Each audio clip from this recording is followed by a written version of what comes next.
Give yourself permission. You've been waiting for permission.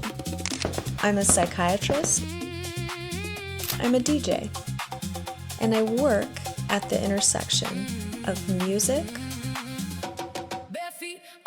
the mind, and style, and the version of you haven't let out yet. Give yourself permission.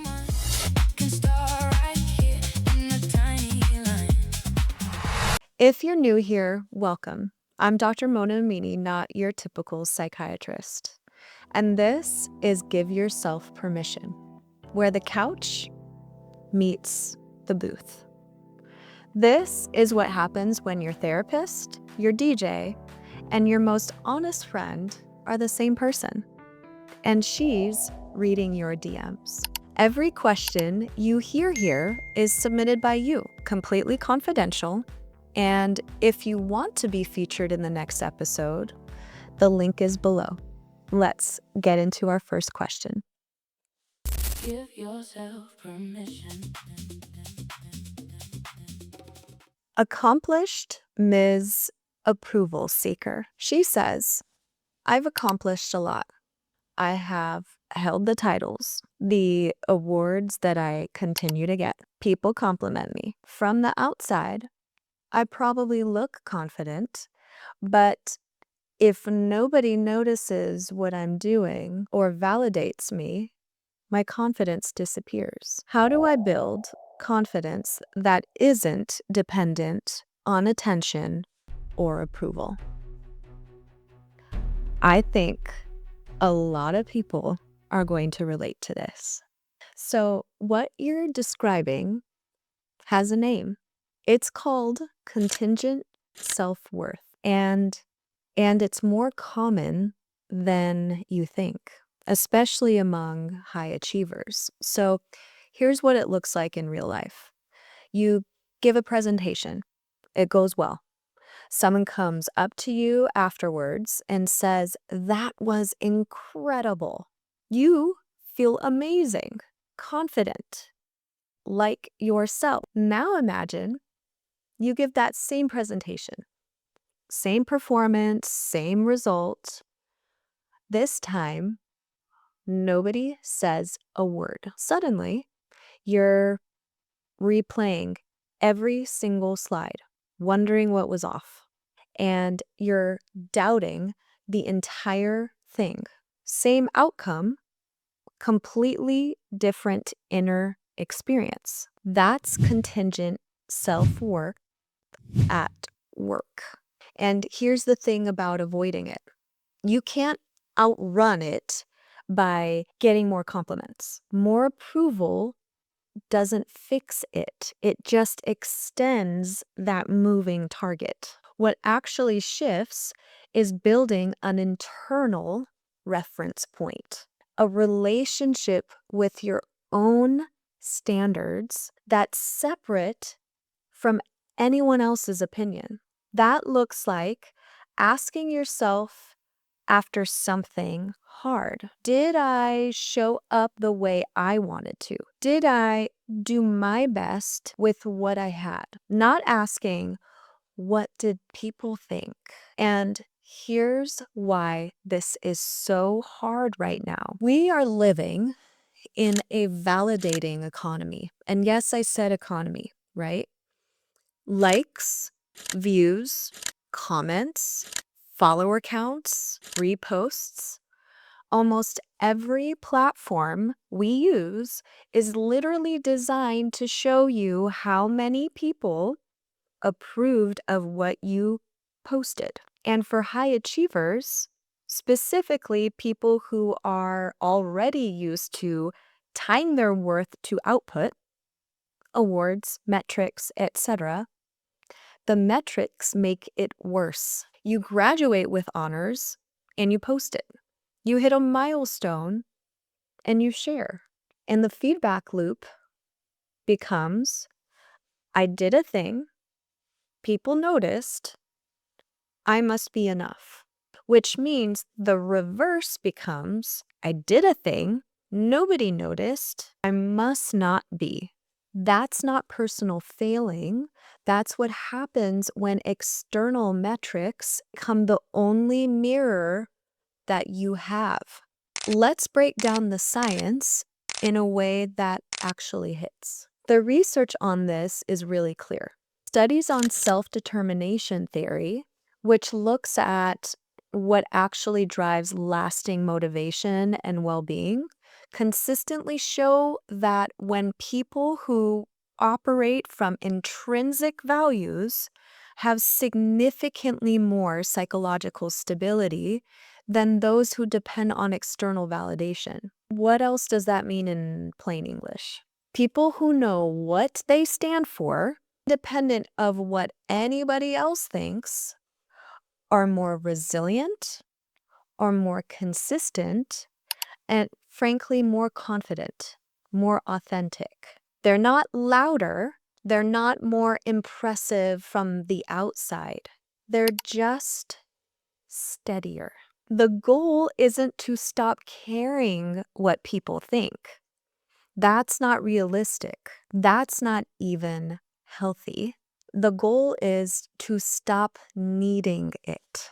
Confidence that requires an audience isn't confidence, it's performance. Real confidence is quiet. It doesn't need the room to see it. It just knows. So if you've been waiting for enough people to clap before you believe in yourself,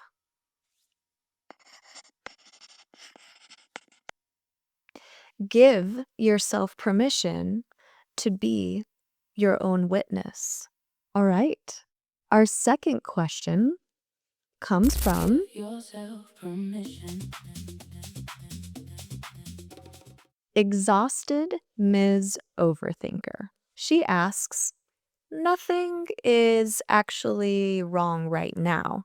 My bills are paid, my family unit is okay, work is stable, but my brain keeps scanning for problems and creating all of these worst case scenarios. Why can't my mind slow down even when everything is fine?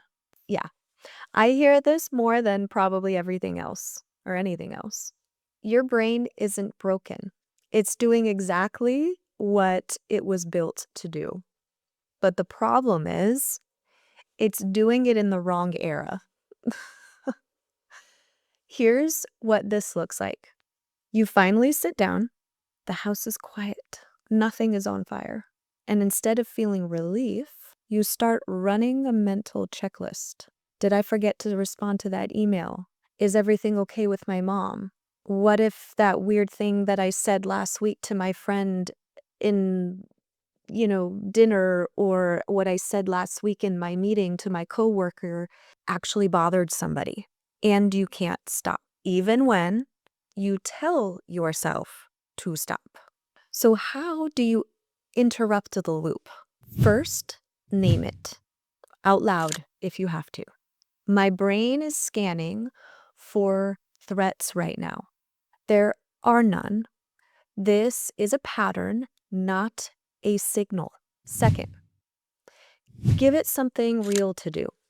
The anxious brain hates idle time, okay? Your brain needs a task, not a distraction, but a task. So something that requires your actual attention. A walk where you name 5 things you can see, for example.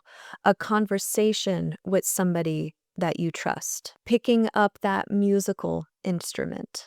Creating something with your hands. The goal isn't to silence the brain. The goal is to stop giving the alarm something to echo through. And I want to name something about right now specifically in the world. We are in probably the most information dense time in human history. News cycles that never stop, notifications 24 hours a day, wearables giving us real-time data on our health and our heartbeats, constant access to what is going wrong globally, locally, personally, for a nervous system that was designed to respond to threats. That is literal rocket fuel.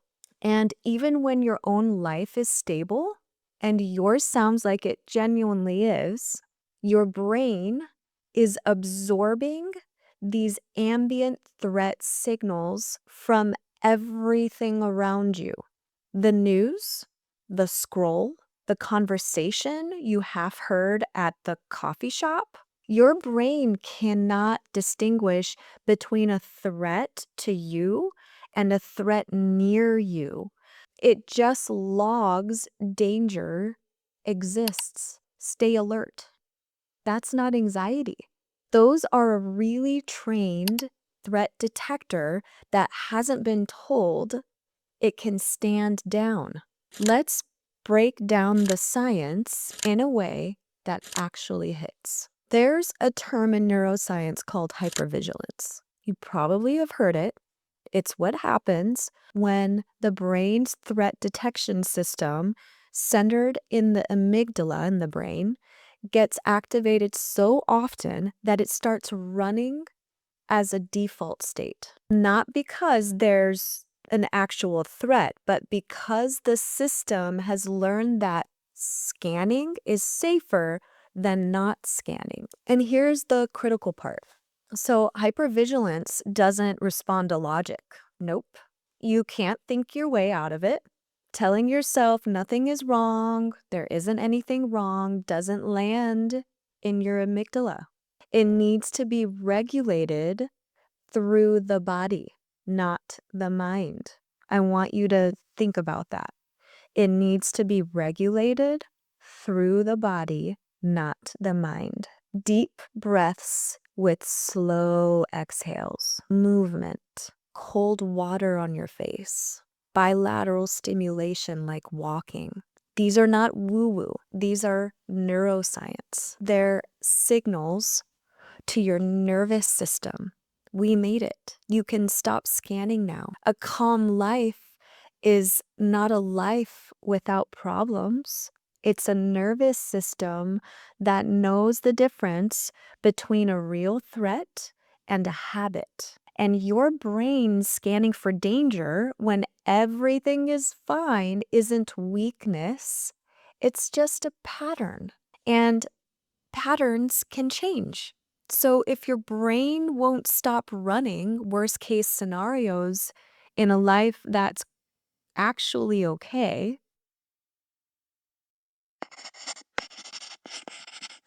give yourself permission to trust the quiet. If this resonated, I want to hear from you. Submit your questions. Those are the ones I open here.